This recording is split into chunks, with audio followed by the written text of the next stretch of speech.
అది super market. వర్షం పడుతుంది, అందరూ కలిసి చక్కగా ఒక మూల కూర్చొని కబుర్లు చెప్పుకుంటున్నారు. ఈ లోపల కారు వచ్చింది. ఆ కారు ఎవరు పట్టించుకోవాలా, ఒక కుర్రోడు పట్టించుకున్నాడు. వర్షం పడుతుంది కాబట్టి కారులోంచి బయటికి రావాలంటే వచ్చే వ్యక్తి తడిచిపోతాడు కాబట్టి గబగబా గొడుగు పట్టుకెళ్ళాడు. ఆమె లోపల తీసుకొచ్చాడు. మేడం, మీ చేతిలో కావలసినటువంటి సరుకుల లిస్ట్ ఉంది కదా, నాకు ఇచ్చేసేయండి. నేనే వెళ్ళి మొత్తం సరుకులన్నీ తీసుకొచ్చి బిల్లు వేయిస్తాను, కూర్చోండి మేడం. ఆశ్చర్యపడింది. ఫస్ట్ టైం సూపర్ మార్కెట్ కి వెళ్తే నన్ను కూర్చోబెట్టి మొత్తం అంతా కూడా సర్ది పెట్టిన వాడిని ఇప్పుడు చూడలే. ఆ చీటి తీసుకున్నాడు, అన్ని కూడా చక్కగా బండిలో వేసుకున్నాడు, బిల్లు చేయించాడు. మేడం, 13,300 రూపాయలు మేడం. ఆమె రాబోతుంది. అవసరం లేదు మేడం, నేనే బిల్లు కడతాను. డబ్బులు తీసుకెళ్లాడు, బిల్లు కట్టేశాడు, చిల్లర ఇచ్చేశాడు. మేడం, ఈ గొడుగు తీసుకుని వెళ్ళి మీరు కారులో కూర్చోండి, ఈ సరుకులన్నీ కూడా ప్యాక్ చేసి కారులో పెడతాడు. మొత్తం మోసుకుంటూ వెళ్ళి కారులో పెట్టేశాడు. Thank you madam. ఆశ్చర్యపోయింది. ఆ తర్వాత అదే సూపర్ మార్కెట్ కి మరొక ఆర్డర్ వచ్చింది. ఇంచుమించు 10 లక్షల రూపాయల ఆర్డర్. దానికి ఒక లెటర్ ఉంది. ఆ లెటర్ లో ఒక మాట రాస్తుంది, ఈ సరుకులన్నీ కూడా ఫలానా ఫ్యాక్టరీకి పంపించండి. మీ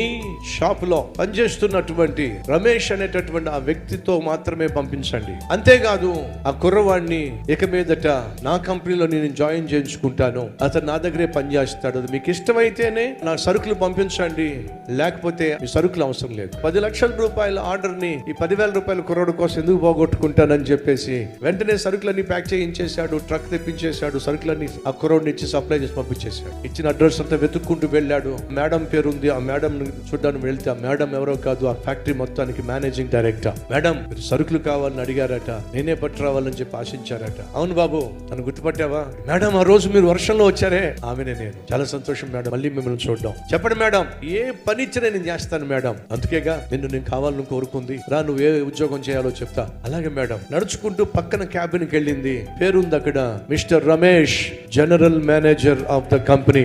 ఏంటి మేడం, ఎవరిదో జనరల్ మేనేజర్ నా పేరు ఉంటుంది? నా పేరు ఉన్నట్టుంది. కాదు నాయన, అది నీ పేరే. అది ఎలా సాధ్యం మేడం? కష్టపడడం చేతనైన వాడివి, టైం వేస్ట్ చేసేవాడివి కాదు, కస్టమర్ యొక్క విలువ తెలిసిన వాడివి. కాబట్టి నీలో ఒక అద్భుతమైనటువంటి మేనేజర్ ని చూశాను కాబట్టి నిన్ను నా కంపెనీకి జనరల్ మేనేజర్ గా నేను మీకు పోస్ట్ ఇస్తున్నాను. 1,50,000 రూపాయలు నీకు జీతం. ఇంటికి పరుగును వెళ్ళాడు. అమ్మా, నువ్వు చెప్పింది కరెక్ట్ అమ్మా, చిన్న పనైనా నమ్మకంగా చేయరా, ఒకరోజు దేవుడు చూస్తాడు, నీ ఉన్న స్థితిలో నుండి నేను ఉన్నత స్థితికి తీసుకెళ్తాడని చెప్పావు కదమ్మా, అదే జరిగిందమ్మా. ఆ తల్లి చెప్పింది, బైబుల్ సెలవిస్తుందిరా, నీ చేతికి ఇవ్వబడిన పని శక్తి వంచన లేకుండా చెయ్యి, తగిన సమయంలో దేవుడు నిన్ను హెచ్చిస్తాడు.